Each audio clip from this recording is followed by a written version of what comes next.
чемпионатка чыгасыздар. Бирок жакшы көрүп ага жетпей калган бала. Армандуу сүйүү да мен экинчи. Башында жаман көрөсүңөр, бирок аягында ыйлайсыңар. Сен менин тереңиме жеттиң ай. Жамгырлуу түндө түнөр бар болсо үйүм жакшы. Салам достор, бүгүн биз акыркы сабак сериалында Айба Братандын ролун ойноп, кыргыз элине белгилүү болуп калган Чыңгыз менен маектешебиз. Бүгүн бир гана актёрдук чеберчилик эмес, башка өнөрлөрүн дагы көргөзүп бергенге аракет кылабыз. Андыктан биз менен болуңуздар. Негизи эле спортко жакын окшойсуз, байкашымча баскетболго ойноп турсуз, андан кийин залдарга барып турасыз. Ооба, фитнеске барам. Көбүнчө ошол жак. Эми фитнеске барып, тренировка алгандан кийинки сезим бар го. Ошол жагат мага. Денең ооруп, өзүмчө чарчап, эртесин кайра мотивация алып, кайра келип, ошол сезим жагат, ошондуктан келем. Качок болгуңуз келеби? Жок, анчалык качок болгум келген жок. Честно, анчалык качок болуп кетсең дагы анда неме болуп калат экен да. Окшош образдарды берип баштайт экен да. Ошондуктан кичине денен кармап туруш үчүн эле форманы сактап. Андан башкачы дагы кандай спорттун түрү менен машыгасыз? Андан башка спорттун түрү менен машыккан эмесмин. Бильярд эми үйрөнүп атам дагы. Мурдун барчы эмеспи? Бильярд мурда ойноп турмун ошо. Могу Жалалатка бардым, ошондо 4-чү жолу ойнодум. 4-чү жолу ойногондо эле нормально ойнодум да. Мындан кийин ойносоң жакшы болот. Мындан кийин ойносом жакшы. Чемпионатка чыгабыз деп койду. Экинчи курстан бери ойной элекмин баскетбол негизи. Акыркы жолу ошо Манаска ойногом. Ошондон кийин ойной элек. Могу залга ошо 2 жылдан бери эми кирип атам да. Негизи бул жакта Манаста кандай оюнчу болуп ойнойт экенсиз? Бул жакта разыдящий болчумун. Разыдящий деген бул эми топту алып жүрөт да постоянно. Аракет бар болчу да. Ийгиликтер болду эле ошол тармакта, баскетбол тармагында. Көп жакка бардык, токмокто ойноп жүргөндө деле көп жакка бардык. Дипломдор бар үйдө, медальдар бар. Манастын атынан тоже медальдар бар, дипломдор бар. Универсиадага да ойночук го. Ошо. Өзүңүзгө аябай жагат болчу, Ооба, хобби. Азырчы кээде ойноп турасызбы же такыр таштап койдуңузбу? Такыр таштап койдум. 2 жылдан бери биринчи жолу келип атасыз. Ооба, бул жака 2 эмес 3 жыл болду эми даже. Азыр актер болуп атпайсызбы? Именно баскетбол ойноп, ошо аткарайын деген бир эгерде ошондой роль болсо аткарат белеңиз? Аткара бермекмин. Мага роль берсе эле аткара берем да. Бирок немени аткара албайм да. Аял болуп же кыз болуп аткара албайм. Анан кээ бир терс көрүнүштөр бар, ошолорду кабыл албайм, андан башкасын аткара берем. Терс көрүнүштөр дегенде? Эми жаман мисалы Айба Братанды. Жок, ал эмес. Ал эмес. Андан башка. Башка бир сериалда чыгып атат деп уктук. Жакында ал жакта кандай ролду аткарасыз? Жакында буюрса сериал чыгат, бир күн келет деген.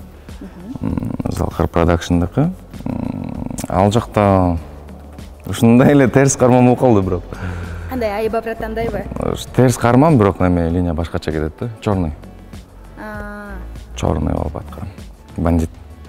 Кайсы убактардан баштап көрө баштайбыз? Буюрса Орозонун ортосу же Орозонун аягына чыгып калат да. YouTube'га чыгат. Тартылып бүттү уже. Ооба, тартылып бүттү полностью. Тартылып бүткөн, көрүлгөн клиптерде уже кандай ролдор? Ал жакта жакшы бала болчумун, спортсмен бала. Анан бир кызды жакшы көрүп, ага жетпей калган бала. Ошондой. Так, андан башка эмнеге кызыгасыз? Андан башка кандай биз билбеген кандай өнөрлөрүң бар деп. Андан башка эми кандай десем, акынмын дебейм, бирок кээде чимелеп койгонду жакшы көрөм. 4 саптыктардан акырын ойлогон оюмду кээде ойлоносуң го, ошол ойду эле чагылдырып коем да. Ыргылып жазып коем. Кээде башында өзүмчө эле токуп алам. Бир историяны токуп алып эле, жазып эле, сүрөттөп эле. Кыялыңыздагыбы? Кыялым эмес, кыялым деп айта албайм. Мындай эле. Фантазия деп коет го. кээ бирлер аябай шаңдуу же болбосо өкүнүчтүү ырларды көбүрөөк жазышат, лирика там. Сиз кандай ырлар жазганды жакшы көрөсүз? Меники билбейм, меники атага болгон сүйүү. Негизи эле сүйүү, анан армандуу сүйүү да меникичи. Мен армандуу сүйүү. Билбейм, ошол тема элдерге батыраак өтөбү дейм да. Баары өзүн табат да, баары бирчи. Негизи өзүңүз армандуу сүйүүнү жашап көрдүңүз беле, мүмкүн ошол үчүн жакшы жазасыз ал темаларда. Билбейм. Армандуу сүйүү деп деле айта албайм. Анткени 23кө өзүм эмеле чыгып атпаймынбы? 24кө бартам. Өтө деле армандуу сүйүү деп айтыш болбойт аны. Болгондур сүйүү. Так анчалык армандуу деп айта албайм. Кайсыл учурдан баштап ыр жаза баштадыңыз эле? Учурдан таасирлендиңиз эле? Карантин. Карантинде эмне кыларымды билбей жатып калдым да. Баарыбыз эле жатып калдык үйдө. Эмне кылсам? Же эшикке чыга албайсыңдармы? Же балдарга жолуга албайсың, үйдөгүлөр чыгарбайт. Үйдө отур деп. Тамактанган эле чыгасың да, басып барып, ашканага барып тамак жейсиң, кайра келесиң. Ошентип жатканда эле бир күнү жазгым келип кетти да. Бир нерсе чимилеп көрбөймүн, балким менде эле бар чыгар деп. Бир сыйра жазып көрүп, жакшыдай сезилип кетти да. Анан апама барып көрсөттүм. Апа, аны жаздым деп. Сезем апам жакшы. Могу жерин оңдоп кой деп айтты. Ошондо башталды да кызыгуум. Андан кийин заман деген укмуш бир теманы алып, алкагында иштепти. Мээм жетпей кеткен аягында. Көрсө ошо жазып атканда теманы тура тыңдаш керек экен. Тең керек ошончо заманды тандап, каякта заманды көрөсүң? 23-дө эме болсоң, 22-де. Азыр сериалга бардым. Сериал бүттү. Ошондон кийин бир аз энсирип калды да, ошол жакчы. Кайра баштап жазайын деп ойлодуңузбу? Негизи эле профессионалдуу түрдө жазып, өзүңүздүн китебиңизди чыгарып же ошондой сыяктуу ойлор барбы? Жок, андай ойлор жок. Чындыгында андай ойлор жок, бирок эгерде ырларым жакшы болсо, жагып калса элдерге. Анткени менин аккаунтум бар. Ал жакта стих ырларды киргизем да. Ал өзүнчө аккаунт ал. Если жага турган болсо, анда балким мен топ туруп эле бир кичинекей китепче кылып чыгарып коем. Өзүңүз үчүн эле? Ошол ырларыңыздан бирөөсүн эмес, бир экөөнү окуп бербейсизби? Азыр. Эми катуу сындагындар да чыкчу эле анан. Сиз профессионалдуу жазуучу эмессиз да? Профессионалдуу жазуучу эмесмин. Ошондуктан туура түшүнөсүздөр деп ойлойм. Деп туруп телефонду алып келе калса керек болот. Аз келем достор да кой. Ошол армандуу сүйүүңүздү окуп бериңизчи. Аябай кызыктырат экен, элди деп калдыңыз, значит аны көп эл көргөн. Негизи эле кайгылуу темалар бат өтүп кетет да. Кайгылуу темалар элдер өзүн көрөт, өзүн тааныйт дегендей. Могу бар экен. Эгер келсең, кетпес болчу кашымдан. Жанымдан да артык болчу асыл жан. Жүрөгүңдү жүрөгүмө ширетип, кое бербейм эч качан. Бул келечектеги сүйүүңүзгө арналган үй окшойт, э? Ошондой окшойт. Күтүп жүргөн окшойсуз. Же барбы? Жок. Чынын айтайын, жок туугандар. Жок, өзүм эле жүрөм. Жүрөгүм боштук. Бош, бош. Эч ким жок. Жараткан берген өмүр, татыктуу сүргөн жакшы. Жаныңда жакшы чыкса, түбөлүк түгөй жакшы. Жокко да канааттанып жашайсың өмүр бою. Жамгырлуу түндө түнөр, бар болсо үйүң жакшы. Ушундай кыска ойлор да. Жанагы темадан алыстап кеттик окшойт. Негизи эле сиздин келечектеги жубайыңыз же болбосо сүйлөшкөн кызыңыз кандай болушун каалайт элеңиз?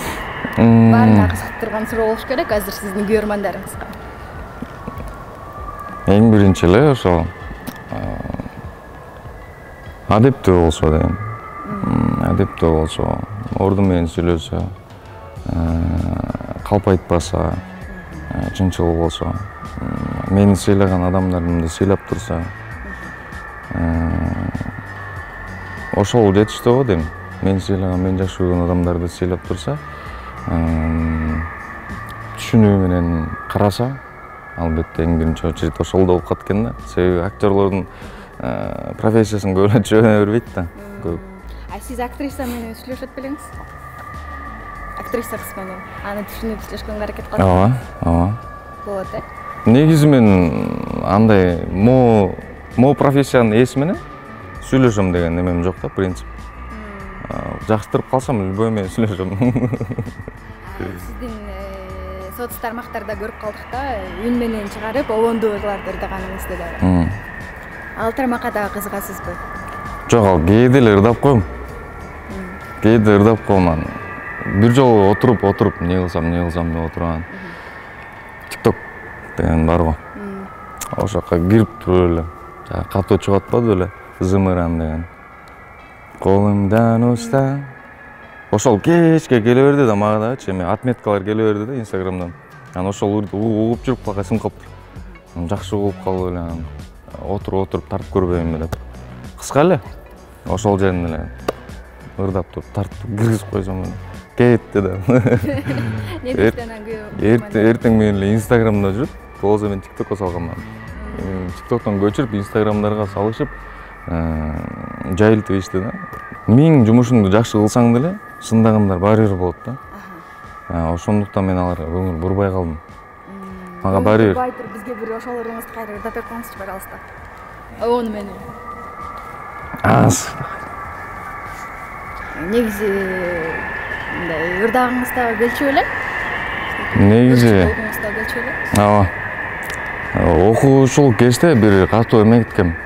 Олуг болгом да. Себеби дегенде ошол кезде конкурстарга барып калдым. Конкурстарга ырдап барып, жана эсимде деген сыяктуу урларды ырдачумун. Жайдын бир гана толук кезинде барбы. Ошону ырдап көп жака катышып, ал жактан месталарды алып, дипломду алып келип эле ошол кезде катуу кызыккам. Бирок азыр деле кеч эмес деп койду. Азыр деле ойлор бар, если жакшы балким жакшы мүмкүнчүлүк болсо, анан үнүм жакса элге. Ырдап көрүңүз да элдер сынап. Кыска эле жерин, ошол эле жерин ырдап берейин, э?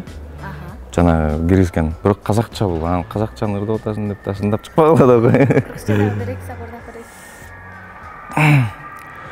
Колумдан уста, ушам десең алыска, сезим зымыран, кулаштайды карышта. Ушул жерин эле.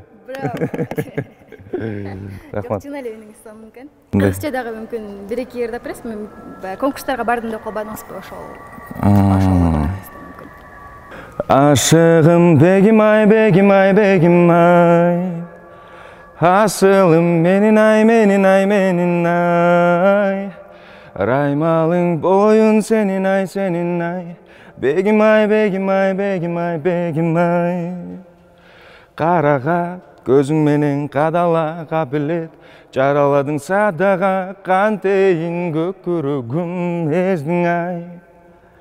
Калгандай бир мен үчүн жарала керемет, сезим берип мага да сен менин тереңиме жеттиң ай.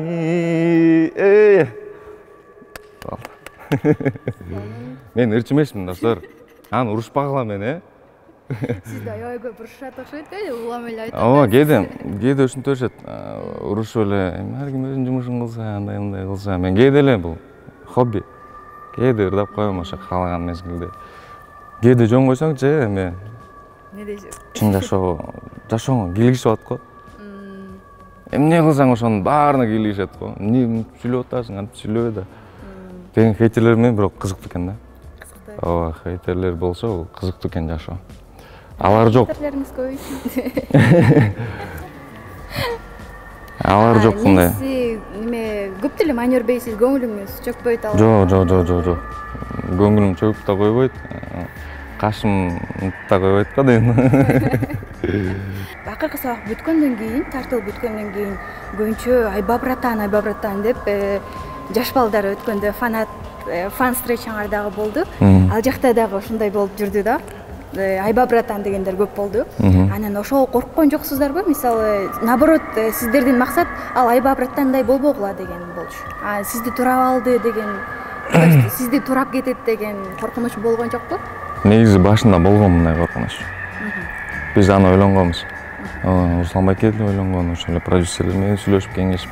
Эми бирок муну көрсөтпөсө ким көрсөтөт да? Азыр көрсөтпөсө ким көрсөтөт? Буга чейин көрсөтүлгөн эмес да бул. Ошон биз ишенем, чын жашоодогу нерсени тартып көрсөттүк да, чындыкты. Кээ бир ата энелер билчү да эмес да, баласы кантип өсүп атат, мектепке жиберет, мектептен келет, көзгө алып эмне болгонун билбейт. Балким ушундай себептер менен аны көзгө алып атат. Сценарийди колго берип, таанышкыла каармандар менен дегенде. Ошондо окуп алып туруп эле мага жаккан бул. Мен айткам башынан эле. Башында жаман көрөсүңөр, бирок аягында ыйлайсыңар дегем да. Айбаны аяп. Ошондо эле ошондой таасир калтырган Айбанын образы. Сизди жылдыз оорусу менен ооруп калдым ошол сериалдан кийин дегендер болуп атабы же болгон жокпу? Жок, андай болгон жок. Көбүнчөсү андан кийин жылдыз оорусу бир аз болсо дагы жакындады сизге же такыр андай алыссызбы? Мен негизи эле жек көрчүмүн жанагындай жылдыз болуп кеткенден кийин аны элди карабай калгандарды. Анткени мен болгон бир белгилүүнүн жанына барып ушундай кубануу менен барып тургандан кийин учурашайын десең карабай кеткен учурлар болгон да. Ошондон кийин жек көрүп калгам. Ошондой болбойм деп өзүмө сөз бергем. Анан мага көбүнчөсү айтышат жөнөкөй экенсиз деп. Жөнөкөй экенсиң деп. Өзүмө эч кандай жылдыз оорусу жабышкан да жок. Жабышпайт дагы деп үмүттөнөм. Сериалда брачке дейсиз го? Дагы эле ошентип атайсызбы? Брачкелер деп. Жок, сериалда брачке. Брачке. Ошентип брачке деп кыскартып алгам. Өзүнчө эме да, бул деле краска да. Өзүнүн бир изюмду койчу эле, ошондой изюминкасы. Жашоодо иним дейм. Демек, брачке деген сөздү сиз айткан турбайсызбы? Негизи брачкада эле кайрылыш керек беле? Ооба, анан брачке деп которуп алдык да биз. Өзүңүз. Ооба. Кеңешип отуруп, монтип эле айтып салбайм деп анан жана дегенди. Анын баары Руслан Байке туруп бир нерсе кошпойлу, давай бир мелкий бир деталь кошпойлу деп калды. Анан хорошо деп тартсам. Еще бир нерсе жетпей атты. Десем, мынакей деп. Ошентип отуруп анан алганбыз.